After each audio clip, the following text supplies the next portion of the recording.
Is the MP for Crawley, Henry Smith. He joins me now from Westminster. He voted against the government over its rule of six in Parliament last night.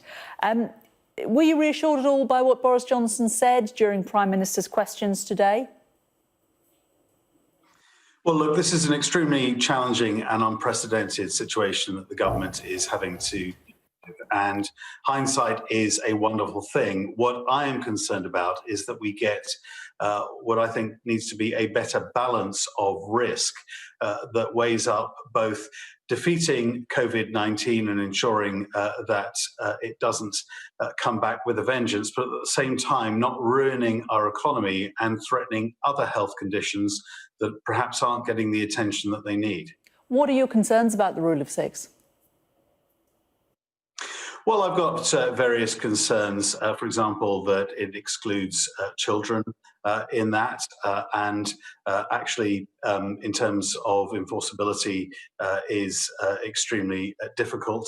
I've also got concerns about the 10 p.m. curfew. I think that is perhaps counterproductive in terms of tackling coronavirus, and again, potentially damaging to local businesses. So, you know, I don't want to be an armchair expert and just criticize for the sake of it, but I do think we need to get the balance of our economic and other health conditions well-being better in check with the risk assessment.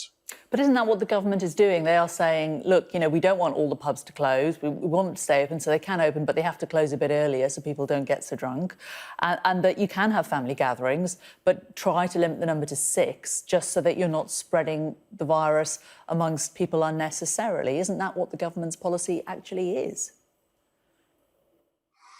Well, like I said, the government have a very difficult task to get this balance right. And of course, the rate of COVID infection varies depending on where you are in the country and the various different settings that there are. But I do think we need to get some better perspective on this issue.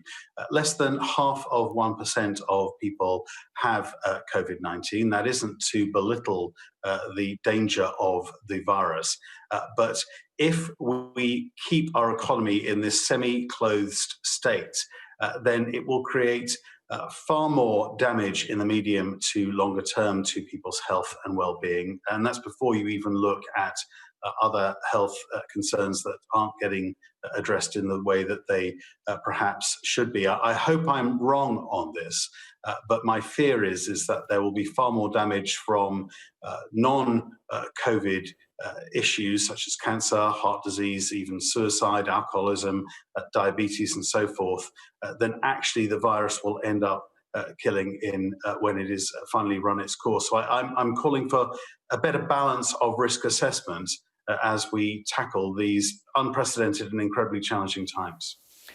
How is the Prime Minister? Some have said that he's still looking a little tired as a result of coronavirus. He said this week he's got his mojo back. Do you think he has? Mojo's always got his mojo, and we're very fortunate, I think, to have him as Prime Minister. You know, let's not forget, he was in intensive care for several days. Just then, a few weeks later, his son was born, and I know as a dad myself, going back a few years ago now, those sleepless nights when you've got a baby in the house. So, you know, he's got a lot on his plate, and he's got a global pandemic that he's having to deal with. And that's before, of course, we talk about transition negotiations with regard to Brexit. So, you know, I don't have his stamina. I wish I did. He is the best leader for this country. But I think it's Parliament's job and MPs like me to say to the government, with respect, I think we need to perhaps better balance the risk assessment of COVID-19. OK, Henry Smith, Conservative MP, thank you.